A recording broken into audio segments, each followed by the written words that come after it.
ಸರ್ಕಾರಿ ನೌಕರರಿಗೆ good news.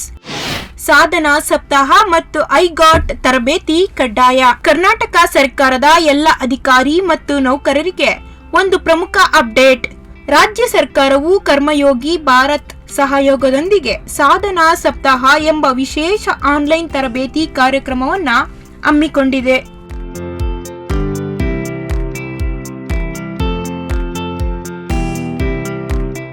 April 2 ರಿಂದ ಏಪ್ರಿಲ್ 8, 2026 ವರೆಗೆ ನಡೆಯುವ ಈ ಅಭಿಯಾನದಲ್ಲಿ ಪ್ರತಿಯೊಬ್ಬ ಸರ್ಕಾರಿ ನೌಕರರು ಐಗಾಟ್ ಕರ್ಮಯೋಗಿ ಪೋರ್ಟಲ್ನಲ್ಲಿ ಕನಿಷ್ಠ 4 ಗಂಟೆಗಳ ಕಲಿಕೆಯನ್ನ ಪೂರ್ಣಗೊಳಿಸುವುದು ಈಗ ಕಡ್ಡಾಯವಾಗಿದೆ. ವಿಶೇಷ ಅಂದ್ರೆ ಇದರಲ್ಲಿ ಈಗಾಗಲೇ 88ಕ್ಕೂ ಹೆಚ್ಚು ಕನ್ನಡ ಭಾಷೆಯ ತರಬೇತಿ ವಿಡಿಯೋಗಳು ಲಭ್ಯವಿವೆ. ಮುಖ್ಯವಾಗಿ ಈ ಕೆಳಗಿನ 3 ಕೋರ್ಸ್ಗಳನ್ನ ಮುಗಿಸಿ ಸರ್ಟಿಫಿಕೇಟ್ ಪಡೆಯಲೇಬೇಕು. ಕರ್ನಾಟಕ ಸಿವಿಲ್ ಸೇವಾ ರಜಾ ನಿಯಮಗಳು, ಕರ್ನಾಟಕ ನಾಗರಿಕ ಸೇವಾ ನಡತೆ ನಿಯಮಗಳು 2021, ಕರ್ನಾಟಕ ನಾಗರಿಕ ಸೇವಾ ನಿಯಮಗಳು 1957.